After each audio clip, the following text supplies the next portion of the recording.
আসসালামু আলাইকুম বন্ধুরা, সবাই কেমন আছেন? আশা করি অনেক অনেক ভালো আছেন। আমিও ভালো আছি। আমি দুলাল ভাই আছি আজকে আপনাদের সঙ্গে। বর্তমানে কাশবনের সময় এসে গেছে। তো দেখতে পাচ্ছেন আমি এখন কাশবনের ভিতরে আছি। চারপাশে দেখতে পাচ্ছেন বিশাল বড় এরিয়া জুড়ে এই কাশবনটি অবস্থিত। আমার হাতে দেখতে পাচ্ছেন অনেক সুন্দর সুন্দর কাশবন। এটা কিন্তু বর্তমানে কাশবনের সিজন চলতেছে। এটি আমাদের গাইবান্ধা জেলার পলাশবাড়ী উপজেলার মধ্যে অবস্থিত। এই জায়গাটি কোথায় অবস্থিত যদি জানতে চান ও দেখতে চান তাহলে সম্পূর্ণ ভিডিওটি আপনারা দেখার চেষ্টা করবেন। তাহলে আপনাদেরকে এই জায়গার ফুল লোকেশনটি এই ভিডিওর মাধ্যমে তুলে ধরবো। গাইবান্ধা জেলা থেকে যারা কাশবনে যেতে যাচ্ছেন অবশ্যই তাদেরকে পলাশবাড়ী চৌমাথায় আসতে হবে। এখন আপনারা ভিডিওতে যে দৃশ্যটি দেখতে পাচ্ছেন এটি হচ্ছে পলাশবাড়ী চৌমাথা। পলাশবাড়ী চৌমাথা থেকে সোজা যেতে হবে ঘোড়াঘাট রোডে। পলাশবাড়ী থেকে প্রায় 5 কিলোমিটার আসার পরে আপনারা শিশুদহ নামে একটি জায়গার দেখা পাবেন। এই শিশুদয়ের পাশেই ভাইরাল সেই কাশবনটি অবস্থিত।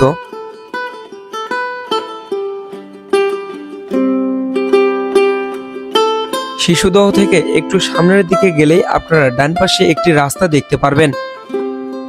এই রাস্তাটি সম্পূর্ণ বাঁধের উপর দিয়ে নির্মিত হয়েছে। এটি কাশিয়াবাড়ি যাওয়ার রাস্তা। এটি সম্পূর্ণ বাঁধের উপর নির্মিত। এই বাঁধের পাশ দিয়ে বয়ে গেছে আঁকাবাঁকা নদী। এই বাঁধের উপর দিয়ে প্রায় 1 কিলোমিটার গেলেই আপনারা সেই কাঙ্ক্ষিত কাশবন দেখতে পারবেন।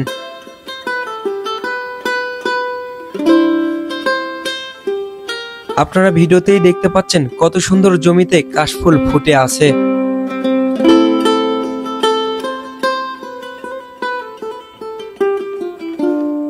এই কাশবনটি বিশাল বড় একটি এরিয়া জুড়ে অবস্থিত। প্রতিনিয়তই এই কাশবনের সৌন্দর্য উপভোগ করার জন্য অনেক দূর দূরান্ত থেকে কাশফুল প্রেমীরা ছুটে আসছেন। এই সাদা সাদা সুন্দর সুন্দর কাশফুলগুলো আমাকে মুগ্ধ করেছে। তাই তো এই কাশবনের মধ্যে আমরা বিভিন্ন স্টাইলে বিভিন্ন রকমের ছবি উঠলাম। আর এই কাশবনের ছবি সোশ্যাল মিডিয়াতে আপলোড করলেই ভাইরাল। আপনারা কে কে এই কাশবন কাশফুল ভালোবাসেন অবশ্যই কমেন্ট করে জানাবেন। আপনি আপনার কোন প্রিয় মানুষকে নিয়ে এই কাশবনে আসতে চাচ্ছেন অবশ্যই তাকে এই ভিডিওতে মেনশন করবেন। আমাদের গাইবান্ধা জেলার এই কাশবনটি ঘোড়াঘাট ব্রিজ থেকে পলাশবাড়ী রোডে শিশুদহ নামক জায়গার পাশেই অবস্থিত। এই কাশবনটি সম্পূর্ণই উন্মুক্ত। আপনারা কবে আসছেন এই কাশবনে অবশ্যই কমেন্ট করে জানাবেন। দেখা হবে অন্য কোনো ভিডিওতে।